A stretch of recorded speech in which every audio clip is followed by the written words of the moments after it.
Hello student, তোমরা যারা ক্যালকাটা ইউনিভার্সিটির আন্ডারে থার্ড সেমিস্টারের ছাত্রছাত্রী আছো এবং তোমাদের ইতিহাস সাবজেক্টটা পাস কোর্সে অর্থাৎ CC3 পেপার হিসাবে আছে, তোমাদের জন্য আজকের ক্লাসটা খুবই গুরুত্বপূর্ণ।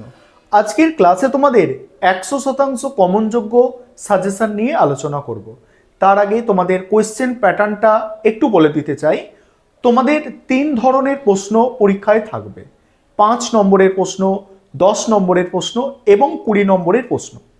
5 নম্বরের প্রশ্ন 3টে অ্যান্সার করতে হবে, 10 নম্বরের প্রশ্ন 2টো অ্যান্সার করতে হবে এবং 20 নম্বরের প্রশ্ন 2টো অ্যান্সার করতে হবে।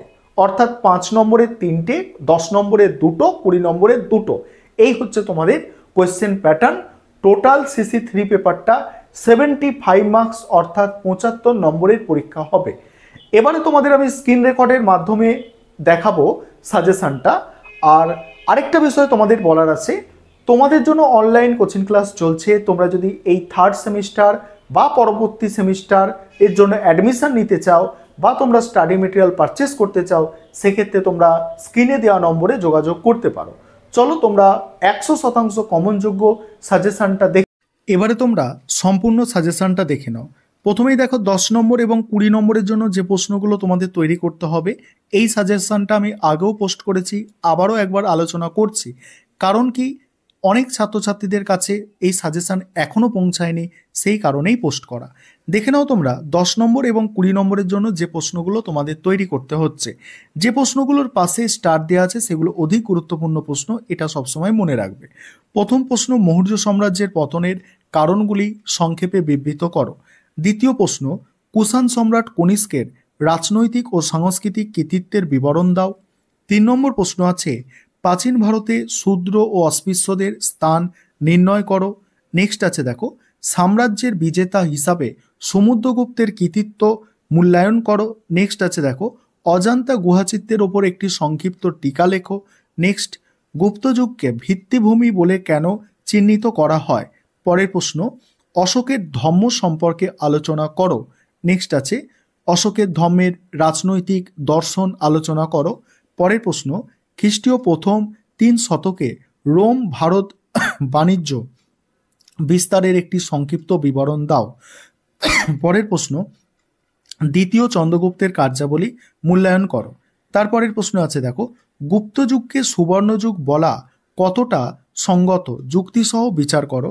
নেক্সট আছে, ধর্মশাস্ত্র অনুযায়ী প্রাচীন ভারতে নারীর সম্পত্তির অধিকার ও বিবাহ ব্যবস্থার একটি চিত্র দাও।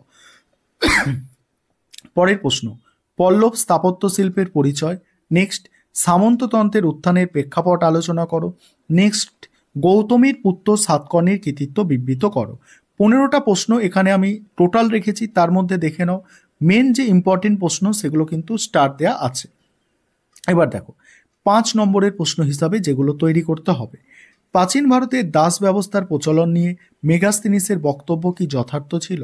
নেক্সট প্রশ্ন, মৌর্য প্রশাসনিক নিয়ন্ত্রণকে রমিলা থাপর কতগুলি ভাগে ভাগ করেছেন। নেক্সট প্রশ্ন, মৌর্য কৃষি ব্যবস্থার ওপর সংক্ষিপ্ত টিকা লেখো। নেক্সট, মৌর্যোত্তর যুগে উত্তর ভারতের নগরায়নের ওপর সংক্ষিপ্ত টিকা লেখো।